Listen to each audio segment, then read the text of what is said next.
जैसा कि आपको मालूम है कि आज हमारी भारत जोड़ो न्याय यात्रा का 31वां दिन है और अंबिकापुर में आज की यात्रा जब सुबह को शुरू हुई तो जो है राहुल जी सुबह में किसानों से इंटरेक्ट किए, किसानों से बातचीत की, किसानों की समस्याओं को सुना। और ठीक जब हमारी यात्रा किसानों से बातचीत कर रही थी, राहुल जी किसानों से बात कर रहे थे, उसी वक्त इस देश के दूसरे हिस्से में किसानों के ऊपर आंसू गैस के गोले चलाए जा रहे हैं, सड़कों पर दीवार खड़े किए जा रहे हैं। अगर इस सरकार का बस चलता तो शायद चीन की दीवार सड़क पे ला करके बना देते। किसान फसल बोते हैं, धान खेत में लगाते हैं, सरकार उनके खिलाफ कीलें लगा रही हैं सड़कों पर। और हम सरकार से बस यही कहना चाहते हैं, साहब ऑलरेडी किसान के आंसू निकल रहे हैं, अलग से आंसू गैस का गोला मारने की जरूरत नहीं है उनके ऊपर। उनका आंसू जो है कोई पोंछने वाला नहीं है। और इस देश में जो अन्नदाता हैं, अन्नदाता अपनी परेशानियों को लेकर के बरसों से संघर्ष कर रहे हैं।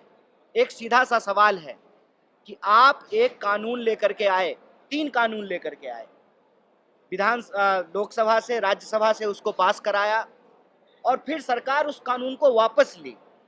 और उस कानून को वापस कराने के लिए किसानों ने आंदोलन किया, 750 से ज़्यादा किसानों की शहादत हुई। और प्रधानमंत्री जी ने कहा कि हम किसान को नहीं समझा पाए। भैया, ऐसा कौन सी भलाई आप करना चाहते हैं जो किसान नहीं चाहते हैं? आप जबरदस्ती जो है उनकी भलाई करना चाहते हैं। तो जब नेगोशिएशन हुआ, बातचीत हुई, तो किसानों ने कहा कि आप हमको एमएसपी की गारंटी कीजिए। और उस नेगोशिएशन के बाद, सरकार के आश्वासन के बाद, बातचीत के बाद किसान आंदोलन वापस लिए और इस उम्मीद में थे कि एमएसपी की गारंटी होगी, एमएसपी को कानूनी दर्जा मिलेगा और नए फसलों की भी, जहां पर एमएसपी से खरीद होती है, वहां अन्य फसलों को भी एमएसपी के तहत लाया जाएगा। इस सवाल पे किसान आंदोलन कर रहे हैं।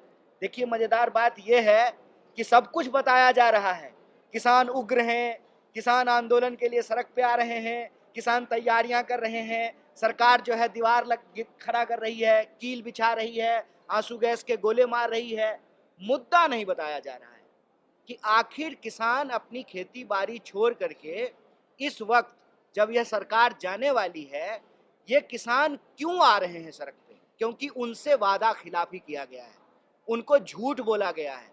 जो वादा सरकार ने किया उसको पूरा नहीं किया है। वादा क्या था कि एमएसपी को कानूनी दर्जा दिया जाएगा और फसल की खरीद की गारंटी होगी। ये एक बात जो है वो देश की जनता को नहीं बताया जा रहा है। इसीलिए आपके माध्यम से भारत जोड़ो न्याय यात्रा के जो 5 न्याय हैं, युवा का न्याय, हिस्सेदारी का न्याय, नारी का न्याय, किसान का न्याय और श्रमिकों का न्याय, उसमें एक प्रमुख है किसान का न्याय। हम किसान की इस मांग के साथ खड़े हैं और आपको ये बताना चाहते हैं कि अगर इस देश में 14.5 लाख करोड़, याद रखिएगा, 14.5 लाख करोड़ चंदादाताओं का कर्जा माफ किया जा सकता है, तो अन्नदाताओं का भी कर्जा माफ करना पड़ेगा। अगर आप बड़े धन्ना सेठों को अपने मित्रों का कर्जा माफ कर सकते हैं, तो आपको किसान पुत्रों का भी कर्जा माफ करना पड़ेगा, क्योंकि अन्नदाताओं के बिना कोई देश नहीं चलता है। अगर आप कह रहे हैं कि जीडीपी बढ़ रही है, इकॉनमी बढ़ रही है, तो उसका एक हिस्सेदारी आपको इस देश के किसानों को भी देना पड़ेगा।